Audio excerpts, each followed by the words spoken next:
This program is brought to you by the partners of A Rood Awakening International. Help others find truth. Support A Rood Awakening International today. Do we truly understand how Yeshua's return will happen? Could it be that the Exodus was a foreshadowing of Yeshua's return, literally guiding all who believe back through the Red Sea from Mount Sinai in Saudi Arabia to Jerusalem? Joel Richardson joins us tonight for episode 1 of Highway in the Desert, because it's the end of the 6th day, the sun is set, and this is Shabbat Night Live.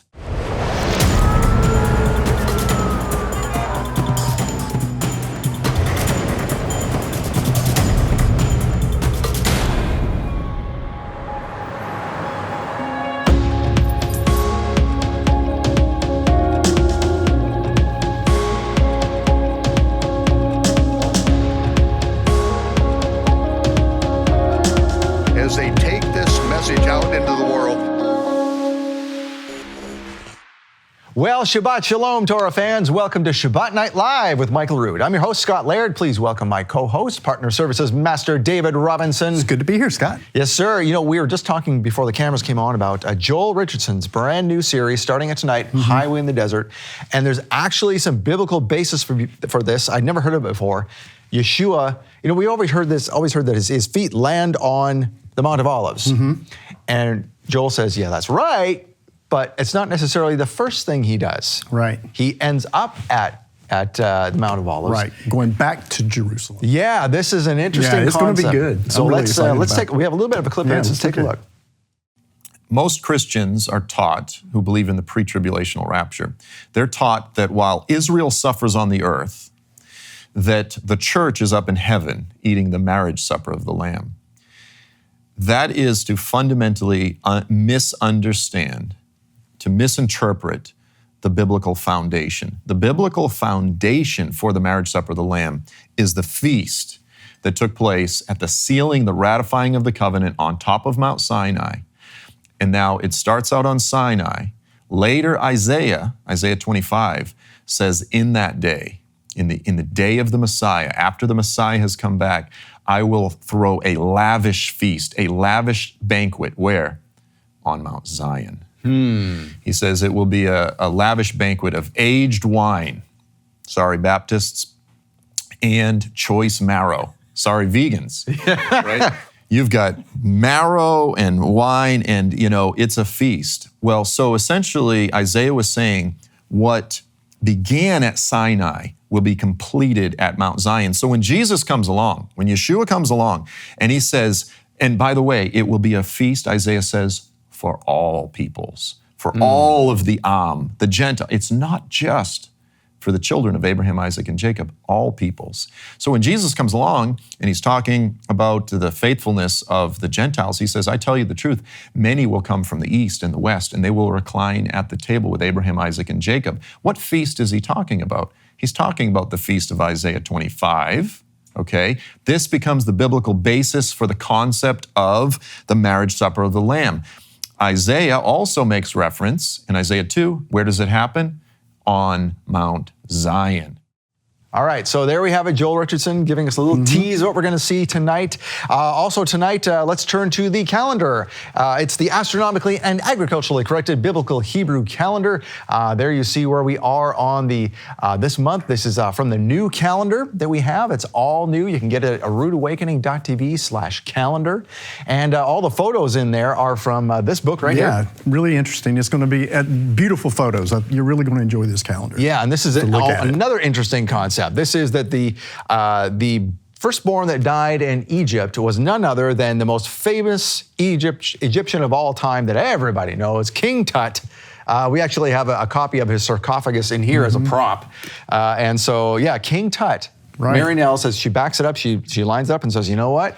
He was actually the firstborn that died. And our wonderful light guy before we went on air, Terry, said that he had started reading it and said it's a really good read. It is. It's an excellent read. And so just by the way, if you want to get this book, the best way to get it is at ronwyatt.com, because this is written by Mary Nell Wyatt Lee, widow of Ron Wyatt, and now married to Randall Lee. And Randall and Mary Nell now together promote Ron's stuff. Lots of interesting stuff in their house. I've been there to see it actually this past weekend. Yeah. Amazing stuff. Anyway, so all the photos from her book are in the calendar and the stories that go along with them. So that is at roodawakening.tv/calendar.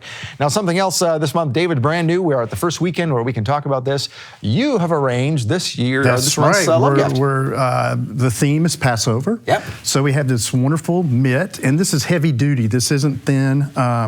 And it would need to be so you don't burn yourself, right? But this Passover mitt, it's a beautiful mitt. And then we also have the pot holder, so you can set your pots on it. And there's things on there that says, like, I found the Afikomen, let's sing the Dayenu. Yeah, some really neat stuff. Good stuff. 4 cups of wine. Let's sing, eat lots of matzah. And I'm telling you, by the end of the Feast of Unleavened Bread, I can make matzah taste like steak. Oh, wow, okay. So, yeah, I love my matzah. So we also have this matzah tray that you can, it's got Velcro on it, so you can take it apart, fold it up, and store it. Okay. It's really nice. And we also, this is tier 2, and then for tier 3, you get all of this. And you also get these beautiful glass candles that say Shabbat Shalom. Okay, so now the tiers, and we talked about them in-house. Tier 2 is for a gift of $100 or more. You get the teaching, which is Kevin Fisher this month. It's about the Cave of the Covenant, where, speaking of Ron Wyatt, where he found the Ark of the Covenant. Exactly. And Kevin Fisher also promotes Ron Wyatt's work, and so he came here, did a series with us, and he also did some love gifts along with that. And so Michael asked him to do a couple love gifts, so he's doing one this month, and you'll see it there with the Cave of the Covenant. You get that as a gift. For a gift of $50, for a gift of $100, you get the teaching and this stuff here, all the soft right? stuff. This is tier 2 with the teaching, and Okay. then tier 3, the teaching plus candle holders. And the candle, and then candle holders say Shabbat Shalom on them. All right, very good stuff. Now, this is a really interesting teaching about the Cave of the Covenant with Kevin Fisher.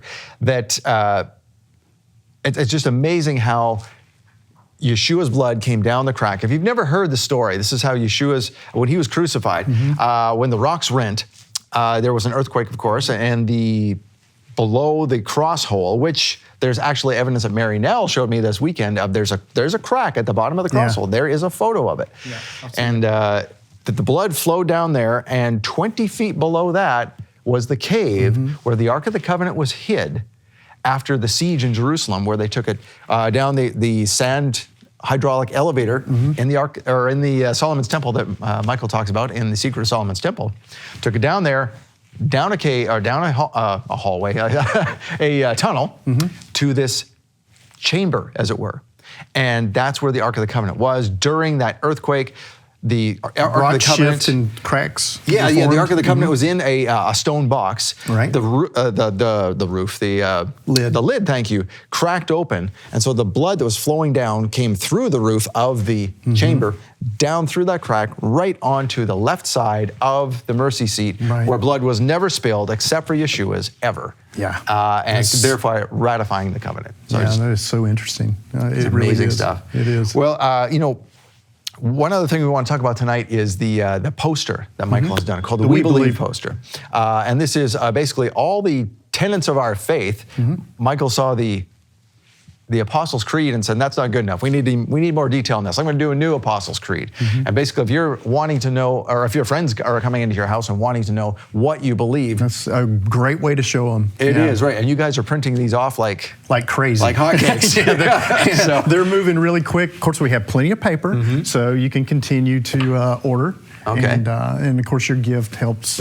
Not only do you get the calendar, but it helps our ministry. It does. And you can get that at roodawakening.tv/WeBelieve. We believe. All right, thanks for joining us today, David. Great to be here, Scott. All righty, so the marriage supper of the Lamb may not be what you think it is. Joel Richardson brings clarity to the end times and where they happen. Coming up next, but first, it's Michael Rood and the Kiddush. Stay tuned.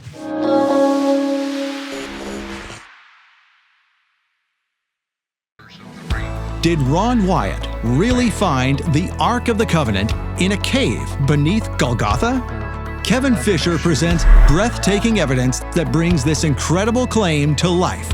These two items are going to come out one day, the 10 Commandment stones that God wrote as a testimony to the world, and the 8mm videotape. And Ron Wyatt, his finding the Ark of the Covenant will be confirmed through that videotape. It was only then that I took time to carefully examine the rest of the chamber. The Cave of the Covenant with Kevin Fisher will take you back in time to amazing events that led to the world's most important and disputed archaeological find of all time. But the only way to watch it is to receive it as our gift. Donate a $50 love gift and we'll send you The Cave of the Covenant on DVD or Blu-ray. Or for a donation of $100, we'll send you The Cave of the Covenant, plus a Passover meal prep kit, including a Passover-themed pot holder, oven mitt, and soft-sided foldable matzah basket. Or as a special offer, for a donation of $300, we'll send you The Cave of the Covenant, the Passover meal prep kit, and a pair of elegant glass candlesticks with the words Shabbat Shalom etched in Hebrew. These gifts are available only in March, and supplies are limited. Make your donation today and receive the $50 gift, the $100 gift, or the $300 gift. Remember, this offer ends March 31st and supplies are limited. Call now to receive your gifts. 888-766-3610. That's 888-766-3610. Or get your gifts online at monthlylovegift.com. The Chronological Gospels Bible is changing lives all over the world, putting everything the Messiah did in exact chronological order and explaining the behind-the-scenes truth of what the Messiah did, when he did it, and why. The timing of it all means everything. And now, the Chronological Gospels can be easier on your eyes. The larger print edition features 40% larger type, and every page appears exactly the same as the original, so you can follow along with others who have the regular size version. The Chronological Gospels larger print edition also has wider margins to write notes, and the premium quality paper means you can highlight without soaking through. Plus, the larger print edition lies flat, so you can teach without having to hold the book open. The Chronological Gospels larger print edition is a big and beautiful coffee table book, measuring a full 12 inches tall and 9 inches wide. Study the Bible with clarity and ease. I love the size of this book. This is 9 by 12. The paper is perfect because it doesn't bleed through when I write on it. I can mark it up, and I always make notes in all my Bibles. Everything is the same place as it is on the smaller version, and I can just stand back and I can teach from it, and it's the perfect size. I pray thee, of whom speaks this prophet? Order the Chronological Gospels larger print edition by phone or online. You'll get 40% larger type than the original. Call 800-788-7887. That's 800-788-7887. Or get the Chronological Gospels Bible larger print edition online at aroodawakening.tv/large.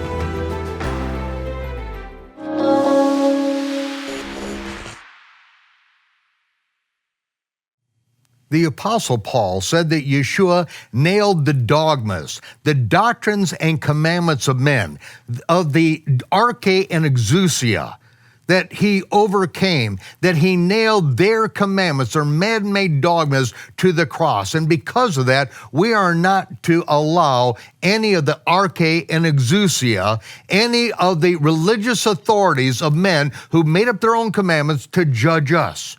Because every one of the feasts of the Lord are prophetic shadow pictures of good things to come. So don't let any pagan, let no religious authority judge you concerning the Sabbath, the new moons.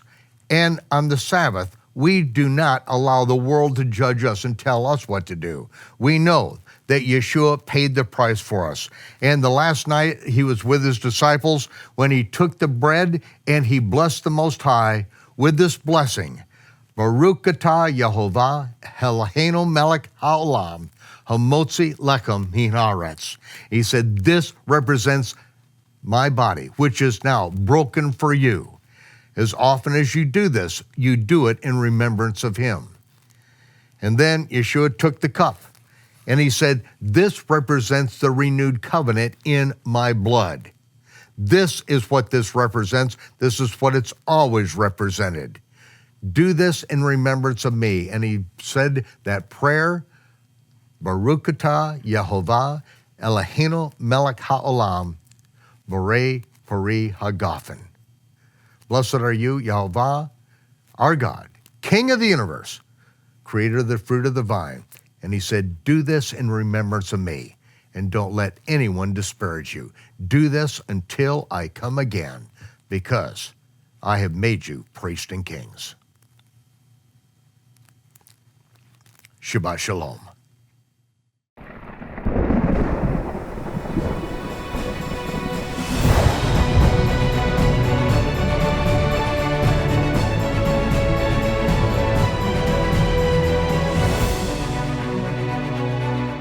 Well, Saudi Arabia is open for business. Now, why would you care? Why would you want to go to Saudi Arabia? Well, if you care about Mount Sinai, if you care about biblical truth, you might want to go there and see Mount Sinai. And now you actually can. In fact, our guest, who we'll introduce in just a second, took a tour group over there in October of this last year.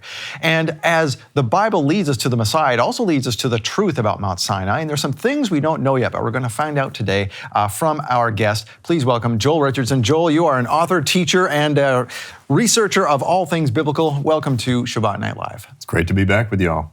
Now, I mentioned that that Sinai is open. Mount Sinai in Saudi Arabia is open for business, and that happened just recently. And you took what was it, the world's first Christian tour of Mount Sinai over there? Yeah. So this was October 2019, and we took, as you said, the first group of Christians, an open Christian tour into Saudi Arabia in history. What was interesting is we were working with my tour guide, my tour company, had been working this for quite some time. And initially, we had a special, we actually were getting in on Hajj visas. So the Hajj is the Muslim pilgrimage. But just before we went, they actually opened the country to tourism visas.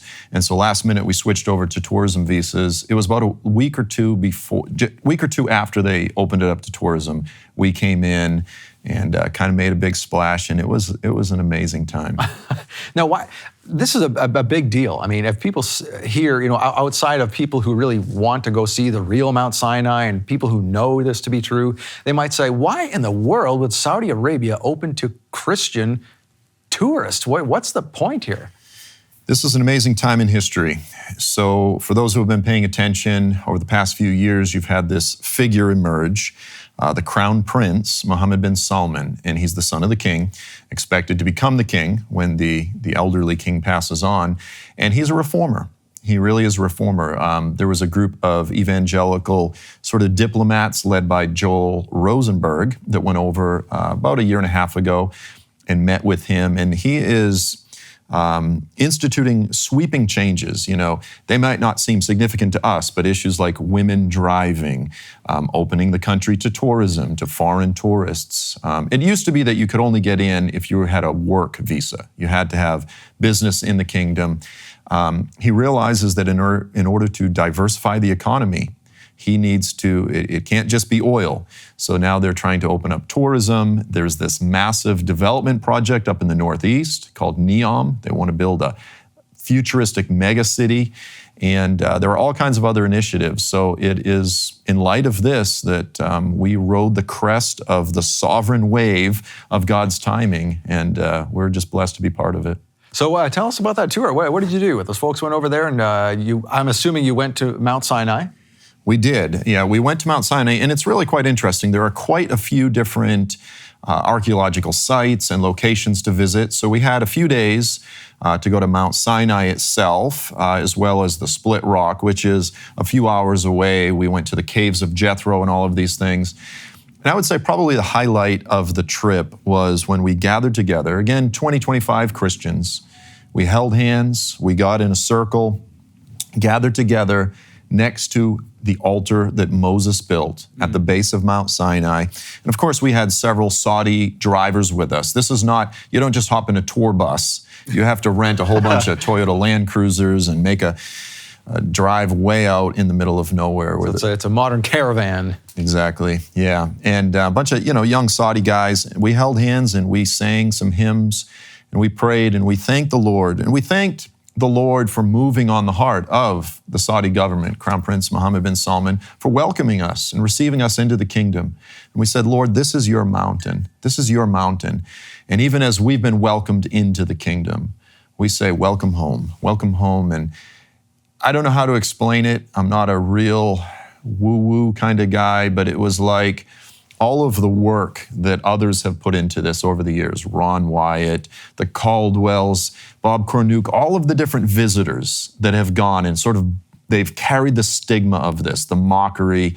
I felt like it was as though we almost gave birth in the spirit, just to be able to worship at the base of the mountain. It felt like something was being lifted, and it was a powerful sort of stake in the ground in the spirit, if you will. That's wonderful. What kind of impact did, because I know that when we have Passover at a hotel, when we're able to do that type of thing, those who are even just serving at the tables, who aren't part of the event, they see it, they're looking at what is going on here. And they're brought to tears by the story that Michael tells while we are there. So are the Saudis that you encounter there impacted by just the marvel that Christians have for this mountain in the middle of their country?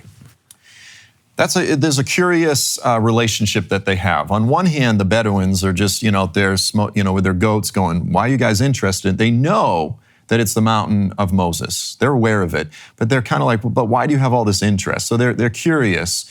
But in terms of, for example, so we had Saudi tour guides. They were very welcoming, very gracious. They said, you want to open your Bible and read from the scriptures? No problem. I mean, that's a first in Saudi Arabia. They said, we'll read from the Quran and explain how these things are relevant from we said, okay, wonderful. Oh, wow. So that was wonderful. But the drivers themselves, they were all sitting back with their cameras out, filming us. And of course, there's a bit of a language barrier, but they were very interested. They were very curious. And we had, I'll just say, a wonderful exchange. It was very different than what a lot of people would assume. Now, look, Saudi Arabia does have a problem with some radicals. And we did get a call from the State Department. They were concerned about us singing hymns or opening the Bible and this type of thing. We said, look, we're not going to do anything unless we've been invited to do so. And the Saudis themselves that were there leading us gave us full permission. And there was just a wonderful exchange of, I think, when Christians and Muslims get together and actually meet each other face to face, as opposed to just the distance of the internet, good things actually happen. Well, and you found that firsthand, because I know that from the time we've had you on Shabbat Night Live before to talk about your book, Mount Sinai in Arabia, and we know that you are one who likes to build bridges, to reach out to the Muslims and say, hey, we're not who you think we are, you're not who we think you are. And so I think that we really appreciate what you do there, and I can totally see how that would come about when you're meeting face to face, like you said, instead of just over the internet. Yeah, and it's not just ecumenical kumbaya. I mean, we're uncompromisingly gospel-centered followers of Yeshua, and they're uncompromisingly followers of Muhammad and Islam. But, not every Muslim is a radical that wants to cut our head off and this type of thing. In fact, the majority are not. And so among all of the good things that are happening with Saudi Arabia opening, I actually think that as Christians and average Muslims rub shoulders, that a tremendous amount of good can actually come out of that. And we see that in Israel. Michael often mentions that in Israel he had Muslim neighbors who he was very good friends with, very good friends with rabbi buddies of his, and everybody gets along. Everybody's got their little quarters in Jerusalem or whatever, but it's we're all human. Yeah. And we're all just trying to find our own version of truth, as it were. Now, while you were there, I want to bring out some new things that you saw in October 2019. And that is, first of all, some new petroglyphs that you'd seen out there. Now, there's petroglyphs out there, of course, that some people will be skeptics of, the cows, Apis and Hathor, that we all assume are Apis and Hathor because that's what Jim and Penny Caldwell identified them as, and we say, oh, well, that's Apis and Hathor. People say, no, it's just a bunch of cows written on the side of a rock. What did you see there, and what convinced you? Yeah, and so this is really fascinating. So we've seen the petroglyphs, these carvings of the cows on what we call the golden calf altar. We believe it to be the golden calf altar. And very close to it are a few other murals, again, with all sorts of bovine petroglyphs, cows, whether it's Hathor and Apis or some other cow god from Egypt. We're not really sure. But here's the thing is, in going back, I noticed some things that I had not noticed before. And as I began to do some more research, I said, look, the skeptics say these are just typical pastoral scenes. These are just farmers. This has nothing to do with worship. These are not religious symbols. And what I found proves clearly, not only that they are religious symbols, but that the images are conveying religious worship and that they came from Egypt. So I want to look at some pictures. Okay, so here's just a picture of one of the cows. We've seen a lot of these different cows. Well, here is a picture of a frieze from Egypt. Okay, this is in the tomb of Pharaoh Seti. And it's not the clearest picture, so I've got another picture here where someone drew this picture. And you notice the person underneath the cow, looking like they're bench pressing the cow. We'll also notice the person holding the tail. Okay, you've got several other people there. Now, this is, just to emphasize, this is Egyptian religious iconography. Okay, now here is one of the murals that's close to the golden calf altar. Notice the person underneath the cow in identical form, in a very peculiar identical form to this religious iconography in Egypt. Okay, this is not just traditional pastoral scenes. This is religious iconography that came from Egypt. But notice this, and this is what I had never noticed before. Here's another one of the cows. See the person holding the tail? It's a stick figure, so it's really easy to miss, but you can see the 2 feet at the bottom. Well, there's actually a few of these. Here's another person holding the tail of the cow. Again, I'm not a farmer, I'm not a shepherd, but I know that's not how you do it. This is, again, portraying very specific, we don't know exactly what it means, but we can, with confidence, say this is religious iconography that came from Egypt. Even more so, when we look at the catastrophe, the golden calf catastrophe, as they were worshiping the golden calf, in Exodus 32, 6 through 7, it says that as they rose up early, they were offering burnt offerings to the golden calf. They brought peace offerings. It says the people sat down to eat and drink, and they rose up to play. Now, that term in the Hebrew has sexual connotations. It has the connotations of an orgy, of a religious orgy, okay? So they ate and drank, they rose up to play. Well, what's interesting is that in the mural of all the different cows, many of us have seen this particular mural. And again, this is something I wasn't looking for, I hadn't paid attention to. But when you look at all of the figures, the human figures in this mural, and there are several, every single one of them has an erection. And so I always joke, I say, listen, guys, this is not your typical guy's hunting trip, okay? Every one of the men is engaged in some type of sexual activity. Again, the very same mural that we've already seen has the clear markings of Egyptian religious iconography. It's as though when you're looking at this and you're reading the scriptures, it is the biblical storybook. These images clearly tie into the biblical narrative. So even moving forward, after Moses came down off of the mountain, the Lord says, your people have corrupted themselves. Go down immediately. In Exodus 32, verse 19, it says, it came about, as soon as Moses came near the camp, he saw the calf and the dancing. Okay, so they were dancing. There was, again, they rose up to play, there was dancing. Another one of the murals, and I always looked at this and didn't think much of it, again, clearly portrays dancing. And again, a little more detail, they're naked.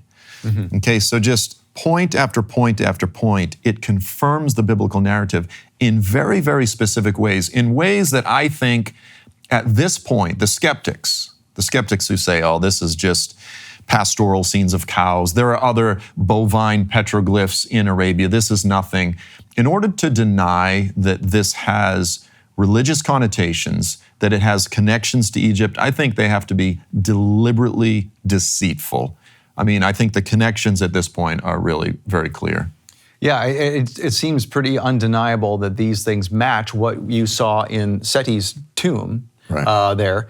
And even just the pictures of the cows, the way they're sectioned off and they have very clear markings. This is something very specific that I don't think can be denied. Now, this type of drawing is it's almost like a historical piece of something that's a little more recent from Crete. I think before the cameras came on, you were telling me about a story of Crete, how this imagery is seen there as well.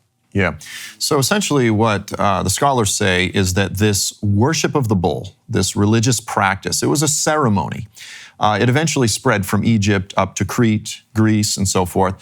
And so we have this, this painting, this fresco that's up in Crete, and you can see this person essentially doing acrobatics. One person's holding the bull's horns, another person's doing sort of flips over the cow. There's other pictures of this.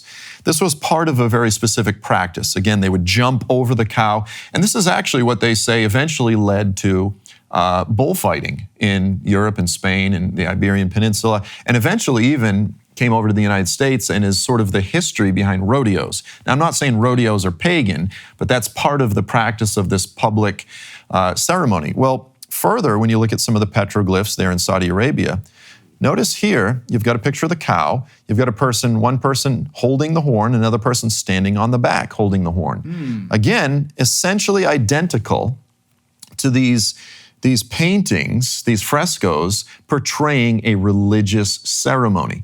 So it's amazing, again, just the more that you look at the details, even though they're just stick figures, the degree to which they conform to exactly what we would expect to find if indeed this is the real Mount Sinai. Now, there's another clue to this being the real Mount Sinai. When you took the tour group over there, you saw in person, up close and personal. When we see something in 2D on a photograph, we can't really see the shape of the mountain. Now, you had mentioned to me, again, before the cameras came on, you were hinting that there was, there's a ridge, or there's two kind of peaks, and it explains some things in the Bible. Could you do some justice to that, or I'm not really doing it some justice? Sure. Yeah, so the first time I went a few years ago, we wanted to hike to the top, but we didn't make it. So this time we went, we took the tour group, but we also stayed afterwards with some friends, and we hiked up to the top. And that was absolutely amazing. So we accomplished what we wanted to the first time. But when you're looking at the mountain, you can see, I'll say, the belly button. That's the cave of what we assume is the cave of Elijah. If this is Mount Sinai, there has to be a prominent cave. Indeed, there is a prominent cave right on the face. Well, when you step back a little bit, you can see how high up the cave is. And then when you step back even further, you can see that there's essentially two tiers. There's two peaks to the mountain. Okay, now, when biblical scholars read the biblical narrative, they have come away, without seeing this at all, they've come away with the conclusion that the mountain has two tiers.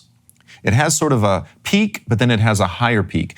Because when you read the story of the elders of Israel and Moses and Aaron, Nadab, and Abihu, they go up, and after the covenant, they eat a feast on top of the mountain. But then the Lord calls Moses all the way up. He says to the elders, he says, "You shall worship me from a distance." But he calls Moses all the way up.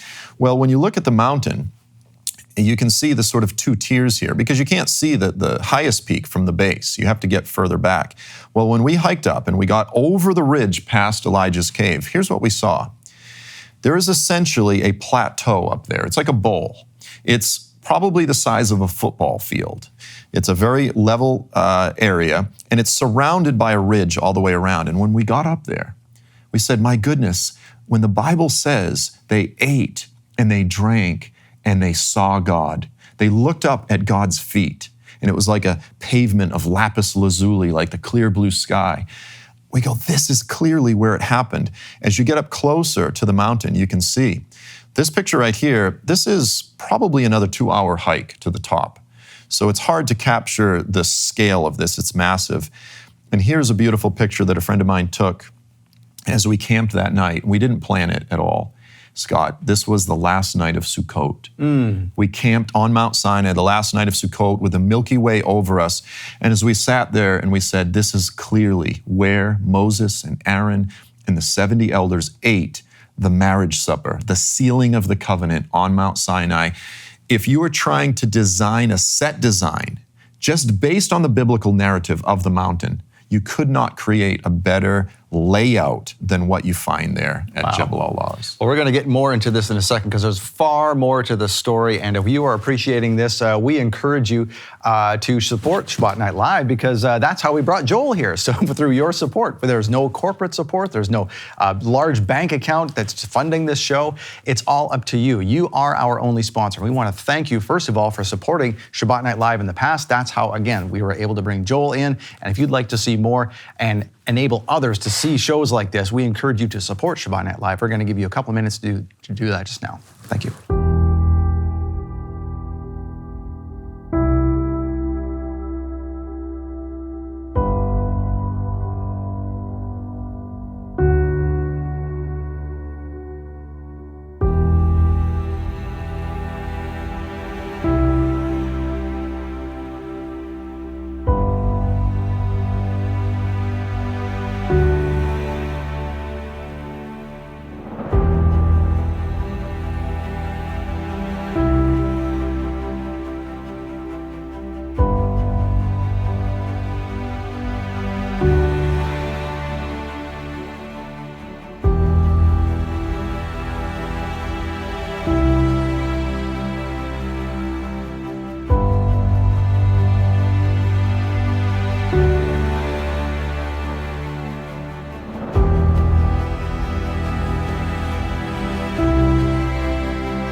And thank you for supporting Shabbat Night Live. Now, imagine that you are Joshua. You're at the top of the mountain with Moses, and you're just amazed. You're visiting with God, and you hear something down in the camp. You can't see the camp, and we'll get into that in just a second, but you hear something, and you're trying to figure out what's going on. It sounds like something, but then it doesn't sound like something. Joel Richardson, that's the story we hear or the story we read in Exodus 32. Joshua hears something, and they decide it's not what they think it is. What's going on there, and how can it tell us something about the real Mount Sinai? Yeah, this is fascinating because, as we mentioned in the last segment, as we got up there at the plateau, that's again, we'll say at the top of the mountain, yay, halfway up the mountain. As I was looking at this, I'm saying, again, just dumbfounded. Think this has to be the place. I mean, it's kind of like, duh. You know, this is obviously the place where Moses and the elders ate the supper after the covenant was sealed, because it just makes sense. It aligns with the biblical narrative. Then I was reading in Exodus 32, 17 through 18. So this is the episode where, as you said, Moses had been up on the mountain. He'd been up there for a long time. And then you have the golden calf catastrophe. I mean, this is one of the worst events in redemptive history. I mean, shy of the Noah's flood. I mean, it was a horrible, in the middle of the wedding, in the middle of the covenant, God is on the mountain in fire. And right in front of him, they decide to build a golden calf idol, and they're engaged in all of this idolatry. And in verse 17, it says this. Now Joshua is up there. He's halfway up the mountain with Moses. Moses is all the way up, and Joshua is probably at the plateau that's halfway up. It says, now when Joshua heard the sound of the people as they shouted, he said to Moses, there is a sound of war in the camp. So notice they can hear, they don't see it, okay, but they can hear it. But he said, it is not the sound of the cry of triumph, nor is it the sound of the cry of defeat, but the sound of singing I hear. So Moses and Joshua, they're probably, again, they're at the plateau. They can hear the idolaters, but they can't see them. Why not? And this is what's so fascinating. So again, going back, looking at the picture of Jebel al-Lawz, you have this bowl, you have this plateau up there, and it's surrounded by a ridge. The ridge is probably 40, 50 feet high. It's like a wall. And you cannot see, on a typical mountain, you could just look down. If the idolaters are at the base of the mountain or somewhere close, you could just look down and see them. But with Jebel al-Lawz, you couldn't, but you could hear them. There's a very peculiar dynamic, sort of a... It's like an amphitheater type of thing? Exactly. It's like an amphitheater where it's amazing when you're on the mountain, you can hear people just talking. Hundreds of feet below, you can hear them talking, and they're just like ants. It echoes up there. But once you get out of this plateau, once you go over the ridge, as you get closer to the cave of Elijah, you can see directly down to the golden calf altar. I mean, it's right there in front of you, which, by the way, when Elijah was in the cave and he's wrestling with all of this stuff concerning Baal worship and Jezebel and Ahab, and he's thinking, I'm the only one, and all of Israel has fallen into idolatry, etc. He's in the cave and he's looking down, meditating in terms of what happened with the golden calf incident. And I'm sure the Lord was saying to him, look, Pee-wee, don't get me wrong, Elijah, but you're not the only one. This has happened before. I've always had a remnant, right? Behold, I have kept 7,000 that haven't bowed the knee to Baal. So it's actually a very similar situation in Elijah's life. But so once again, the layout, the topography of Jebel al-Lawz is exactly what we would expect to find according to the biblical narrative. Wow, that is amazing. So I wanted to key in on something you said right before the break, is that when they are on this plateau, the 24 elders and Moses, and they're eating, they're having a dinner. And that seems to me, like you said, it's a marriage supper of the Lamb. You have a wedding, and then you always have a feast. There's always a feast after a wedding. It's a biblical thing. It happens in Israeli, Hebrew culture all the time. So when they are having this dinner, they're sealing the covenant. As we know from Hebrew prophecy, it's not like we understand from a Greek mindset where something happens, it's fulfilled, it's done, leave it in the past, what's next? Hebrew thought kind of goes in cycles. It happens, it'll happen again one way, it'll happen again another way, and it's not one and done. So is that what we're seeing here, is that this ratifying of a covenant with a marriage? Is that what we're seeing as a foreshadowing for the marriage supper of the Lamb with Yeshua? Yeah, exactly. I actually want to dig into this a lot deeper. So essentially, and this is what most Christians don't understand. Most Christians, they look at the various biblical covenants. They're very favorable toward the Abrahamic covenant. They say, I will bless those that bless you and curse those that curse you.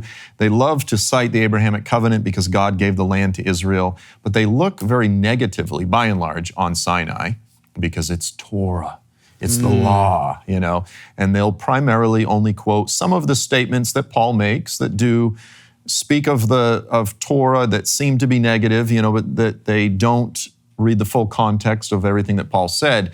But the reality is, the biblical prophets, the entire, anyone who was Old Testament literate, the entire Hebrew community, the Israelites, they understood that the covenant at Mount Sinai was patterned deliberately by God to be a marriage or a betrothal ceremony.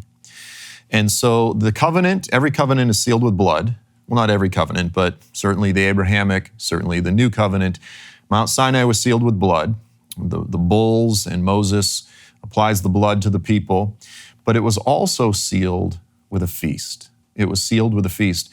So what's interesting here, and again, we could probably get into this a bit more, most Christians are taught, who believe in the pre-tribulational rapture, they're taught that while Israel suffers on the earth, that the church is up in heaven eating the marriage supper of the Lamb. That is to fundamentally misunderstand, to misinterpret the biblical foundation. The biblical foundation for the marriage supper of the Lamb is the feast that took place at the sealing, the ratifying of the covenant on top of Mount Sinai. And now it starts out on Sinai, Later, Isaiah 25, says, in that day, in the day of the Messiah, after the Messiah has come back, I will throw a lavish feast, a lavish banquet. Where? On Mount Zion. He says it will be a lavish banquet of aged wine. Sorry, Baptists. And choice marrow. Sorry, vegans. Right? You've got marrow and wine and, it's a feast. Well, so essentially, Isaiah was saying what began at Sinai will be completed at Mount Zion. So when Jesus comes along, when Yeshua comes along, and he says, and by the way, it will be a feast, Isaiah says, for all peoples, for all of the the Gentile. It's not just for the children of Abraham, Isaac, and Jacob, all peoples. So when Jesus comes along and he's talking about the faithfulness of the Gentiles, he says, I tell you the truth, many will come from the east and the west, and they will recline at the table with Abraham, Isaac, and Jacob. What feast is he talking about? He's talking about the feast of Isaiah 25, okay? This becomes the biblical basis for the concept of the marriage supper of the Lamb. Isaiah also makes reference in Isaiah 2, where does it happen? On Mount Zion, right? Clearly on Mount Zion. So the idea that this all takes place in heaven while Israel suffers, far be it. This is Israel's wedding. This is Israel's wedding renewal ceremony. It is the sealing of the deal. And we who are Gentiles, we are grafted into the commonwealth of Israel. We are inheritors of this thing. We are part of this thing because, as he said, many Gentiles, all peoples will come from the east and the west, and we become part of it. But where does it take place? It happens in Jerusalem, on the ground, on Mount Zion. That's where the grapes are. That's where the marrow is, and it's not until the king, the son of David, is enthroned on the throne of his father David on Mount Zion that the wedding feast will take place. I love how you explain that. And even just myself, who's not a biblical scholar, can now understand that. And I have a whole new appreciation for the story of how Sinai leads to Zion and that whole connection. And I'm thinking that, far be it from me, those who would really understand these things would be scholars. And I think once scholars understand this, they're going to be very interested in Sinai specifically. And you have something planned for that. Tell us about what's going on there. Yeah, so I'll mention my tour company. It's Living Passages. And Rhonda Sand is my tour gal. She has worked it hard. She's a real pro. And so she's the one that really got us into Saudi Arabia in the first place. So we went in October 2019. We were supposed to go October 2020, but something happened in 2020. We won't talk about that. But obviously it was delayed because of COVID. So I'll actually be going back in February, which is probably around the time that this program will be aired. I'll be going back, and I'll be going back multiple times in the future. But beyond that, beyond the tours to the mountain, we also have planned a scholar symposium. So what was interesting is when we were there, we were bumping into and people were sending us messages from scholars. Now, these were Saudi Muslim scholars that had done their PhD work on the Midianite presence in that whole area. So again, the Muslims are very interested in all of this. So we're going to actually have a gathering of Jewish, Muslim, and Christian scholars, biblical scholars, archaeologists, Old Testament scholars gathered together there in Northwest Saudi Arabia. The date is not nailed down yet, but it'll be sometime in early 2021. And just to get together, because listen, here's the fact. It's one thing for Joel Richardson to go over there. It's another, Ron Wyatt and some of these different voices that have been pointing to this over the years. Once the mainstream scholars really begin digging into this, there's going to be so many discoveries. Behind the scenes, by the way, I'll just say, I have seen all kinds of artifacts that they're not allowed to be seen by the public yet. Jewish artifacts, all kinds of artifacts are going to be brought forth. They're building a new museum there in Tabuk. But when the scholars get a hold of this, this is going to become the single greatest biblical and religious archaeology site at the whole region in history. I mean, even beyond many of the great finds in Israel and so forth, this is going to become huge. So over the next decade, I'm predicting that once the scholars really start doing digs, getting the permission to do these things, this is going to become huge. And if you think about it, you had, before COVID 2019, you had, I think, about 4 million tourists to Israel in a year, 60% of which were Christian. When this thing really fully opens to the public, the potential for tourism of all faiths, Jewish, Christian, Muslim, to this whole area, I believe it's going to actually, within a decade, begin rivaling some of the biblical sites in Israel. And so it's going to become huge. And it's very important, obviously, that the Saudis understand this, that they protect it, that they preserve it, that they prepare it for all of these guests. And hopefully it won't be, like a bunch of people selling trinkets at the base of the mountain, that they'll kind of maintain the isolation, the ambiance of what it is when you go there now. And I trust that they will do that. They've done a good job with some of their other archaeological sites, Al-Ula in Saudi Arabia. So I trust that they're going to do that. Now, when you go on your tours, just as an aside here, you take people obviously to Mount Sinai. Yeah. Where else do you go around there? I mean, some people may not even know some of the places you've mentioned I haven't even heard of before. So where do you go?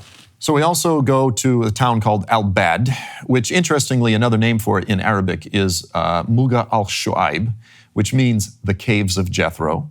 Ah, okay. This we've heard of. Kevin Fisher presented something for us at Shabbat Night Live about these places. He went there too. Yep. Yeah. So, this is very close to Mount Sinai. So we go to Jethro's house, for all intents and purposes. We go to a place called Wadi Tayyib al-Ism.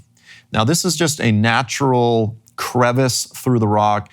There's a lot of speculation as to whether or not it could play a part in the biblical narrative, in the Exodus narrative. Regardless, it is a stunning, beautiful, unparalleled place to go and camp and this type of thing. We also do go down to Al-Ula, to Tima, which is biblical Dedan, okay? So the caravans of the Dedanites. And you actually have ancient, very ancient, I guess what is the term, Proto-Sinaitic Hebrew script down there, okay? So these are sort of the forgotten biblical sites, many of them, and that is also where there is Al-Ula, which is often referred to as the southern Petra. Stunningly beautiful, stunningly beautiful. And again, everywhere we go, the Saudis are so welcoming, so friendly and hospitable, and we have a wonderful time. I hope you're right that they protect this area. It has been protected already. I mean, there's fences around a lot of these sites already, that archaeological sites. They recognize there's something special here. They haven't just destroyed it because we recognize this is a Hebrew story. We better get rid of this. Right. But there has been some vandalism. We know that Dr. Kim, one of the most famous pictures we know of in this area of study is him pointing to one of the earliest petroglyphs of a menorah, and something has happened to that now. Yeah, unfortunately, a lot of people, on the internet, they've seen the pictures of Dr. Kim having found this ancient carving of a menorah, and he did his best to sort of hide its location, but it has been destroyed. There were some folks that went back there last year, and it's just chiseled away completely. There's just like a square cut out of the rock, and it was just destroyed. So hopefully things like this won't happen. And for the most part, the locals are very respectful. They understand. When I was there, my particular driver was a hunter. He was a Bedouin from that area. And he said he knew hundreds of other petroglyphs up in the mountains. He would point up there and he would say, up there is a cross. Up there in the mountains. He said, the Christian monks used to be up there, and he would point to all these. So again, given enough time, I think we're going to discover hundreds, if not thousands, of ancient signs of the Jewish, Christian, and eventual Muslim presence in that whole area. And with the Muslim people who live there, like you said, the Bedouins and such, and the locals, they will know stories that no one else does, and no one has bothered to ask them these stories. And so we'll probably discover that there's been a whole history, like the monks, a whole history of people over the ages who have been there and have always recognized it. Perhaps we'll find out, like Nehemiah Gordon has found out, that the name of Yehovah that's on our mugs here never went anywhere. It just took modern, the internet, for these things to be put up on the internet, and for people who knew what it was to look at it and say, look, the name of God has never gone anywhere. We found 1,500, 2,000 examples of it. Do you think we're going to find something like this at Mount Sinai? It itself is is the stunning thing. I mean, it's just sitting there. You go to Israel, and again, I love Israel, and people say this is where Paul did a miracle, or this is where Jesus walked. But for the most part, most of it is 20 feet underground type of thing. This with Mount Sinai, it's not like that. It's just sitting there. It's just sitting there for any bozo and yahoo. Some of it's protected and fenced off, but for the most part, it's just sitting there out in the desert. It's not 10 feet underground. And that's what's so amazing. I jokingly say, thank God for Islamic law. Because if not, all these American yahoos would have been going over there for years, and we probably would have been the ones damaging things. But they have protected it. Saudi Arabia has been closed. And I believe that is according to the sovereign plan of God. It's now in His timing. Now in His timing that at this moment in history of the world, this moment of unbelief, most of the scholars of the Exodus, they don't even believe the Exodus is real. Many Jews today, they don't believe it's real. It's at this moment that the Lord is about to open this thing up to the world, because what does He say throughout the Passover? Do not forget. Remember, remember, remember, do not forget. And the Lord Himself is about to use this entire thing to say to an unbelieving world, remember, remember this. Because the Lord Himself has a testimony in a very powerful way. Absolutely, and I love how He uses everything. You look at this and I sit back and laugh that Yehovah is in control. I mean, everybody thinks, oh no, look, the Islamic world is taking over, and all these biblical sites like Mount Sinai and Noah's Ark in Turkey.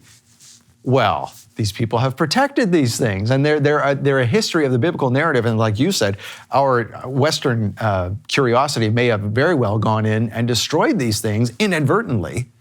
And so thank God for Jehovah's children in every respect that they are.